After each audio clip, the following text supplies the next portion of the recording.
नमस्ते। आज हम बात करने वाले हैं भारत के संविधान के उस हिस्से की जो हम सबको, हर एक नागरिक को एक खास ताकत देता है। मैं बात कर रही हूँ मौलिक अधिकारों की।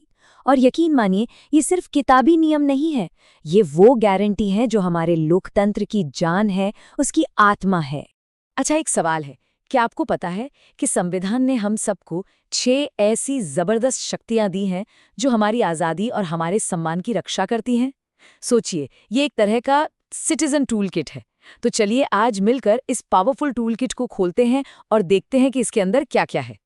तो सबसे पहला सवाल, ये मौलिक अधिकार यानी फंडामेंटल राइट्स आखिर हैं क्या? देखिए, बहुत ही आसान शब्दों में कहें तो ये वो बेसिक राइट्स हैं जो भारत का संविधान हर एक नागरिक को देता है। क्यों? ताकि हम सब बिना किसी डर के आज़ादी, बराबरी और सम्मान के साथ अपनी जिंदगी जी सकें। और हाँ, ये आपको मिलेंगे संविधान के पार्ट 3 में आर्टिकल्स 12 से 35 के बीच। ठीक है, तो टूल किट खुल गया है।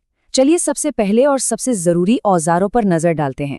ये हैं समानता और स्वतंत्रता का अधिकार। सच कहूं तो यही वो नींव है, वो फाउंडेशन जिस पर हमारे पूरे लोकतंत्र की इमारत खड़ी है। तो इस फाउंडेशन का पहला पिलर है समानता का अधिकार, यानी राइट टू इक्वालिटी। इसके बारे में हमें पता चलता है संविधान के अनुच्छेद 14 से 18 में। और इसका मतलब क्या है? मतलब बहुत सीधा है लेकिन बहुत गहरा। इसका मतलब है कि कानून के सामने सब एक बराबर हैं। कोई छोटा नहीं, कोई बड़ा नहीं। आपके धर्म, जाति, जेंडर या आप कहाँ पैदा हुए हैं, इस आधार पर आपके साथ कोई भी भेदभाव नहीं कर सकता। यही तो हमारे लोकतंत्र की सबसे खूबसूरत बात है। अब आते हैं हमारे टूल किट के दूसरे सबसे पावरफुल टूल पर। यह है स्वतंत्रता का अधिकार, मतलब राइट टू फ्रीडम। और इसे प्रोटेक्ट करते हैं आर्टिकल्स 19 से लेकर 22 तक। तो ये अधिकार हमें क्या क्या करने की आज़ादी देता है? अरे बहुत कुछ। अपनी बात खुलकर बोलने की आज़ादी, देश में कहीं भी बैग पैक करके घूमने फिरने या बसने की आज़ादी, ग्रुप्स या ऑर्गेनाइजेशंस बनाने की आज़ादी, और अपनी मर्जी का कोई भी काम या प्रोफेशन चुनने की आज़ादी।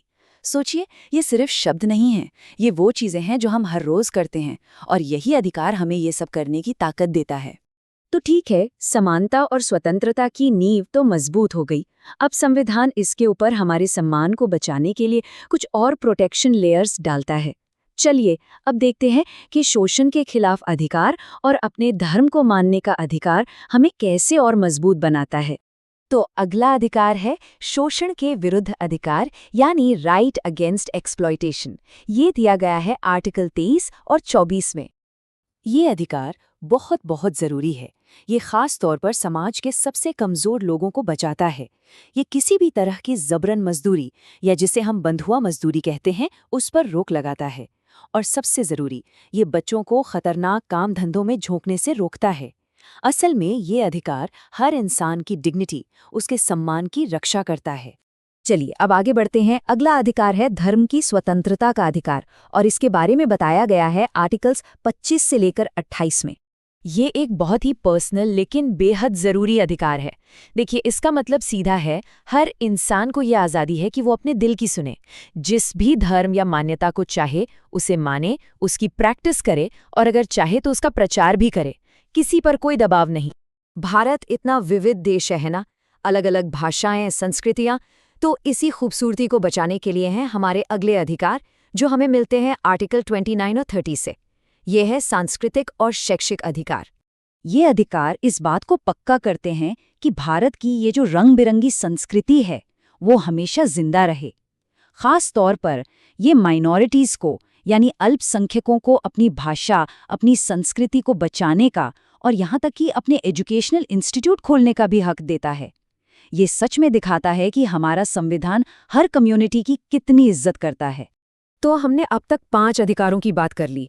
ये सब बहुत जरूरी है, लेकिन एक ऐसा अधिकार भी है जो इन सब की गारंटी लेता है। मतलब अगर ये अधिकार ना हो तो बाकी सब शायद सिर्फ कागज पर ही रह जाएं। ये है हमारे टूल किट की मास्टर की। तो क्या है ये अधिकार? वो कौन सी शक्ति है जो बाकी सभी अधिकारों की रक्षक है?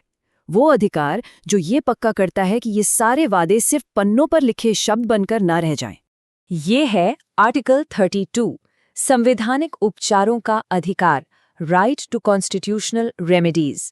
और इसे सभी अधिकारों में सबसे जरूरी माना गया है। ये आर्टिकल इतना ज्यादा जरूरी है कि खुद संविधान के निर्माता डॉक्टर बी.आर. अम्बेडकर ने इसे संविधान का दिल और आत्मा कहा था। सोचिए, the very heart and soul of the Constitution. कितना बड़ा बयान है ये, है ना? तो सवाल ये है कि ये मास्टर की आखिर काम कैसे करती है? इसका तरीका जितना सिंपल है उतना ही पावरफुल है। अगर किसी के भी फंडामेंटल राइट का उल्लंघन होता है तो ये आर्टिकल आपको सीधे डायरेक्ट सुप्रीम कोर्ट का दरवाजा खटखटाने की ताकत देता है। आपको निचली अदालतों के चक्कर काटने की जरूरत नहीं। ये एक सीधी डायरेक्ट गारंटी है न्याय की। तो इन सभी अधिकारों को जानने का आखिर मतलब क्या है? क्या ये सिर्फ हमारी अपनी पावर के लिए है? नहीं, ये सिर्फ एक इंसान को मजबूत नहीं बनाता, ये पूरे देश को मजबूत बनाता है। ये बात समझना बहुत जरूरी है कि हमारे अधिकार ही हमारी असली ताकत है। ये राइट्स हमें सिर्फ पावर नहीं देते, ये हमें एक जिम्मेदार नागरिक भी बनाते हैं। और जब एक देश के नागरिक अपने अधिकारों को जानते हैं, उनकी इज्जत करते हैं, तभी एक मजबूत राष्ट्र बनता है। तो अब जब हम सब अपनी इस शक्ति को जान गए हैं, तो असली सवाल ये है कि हम इसका इस्तेमाल एक बेहतर भारत बनाने के लिए कैसे करेंगे। इस सवाल पर जरूर सोचिएगा।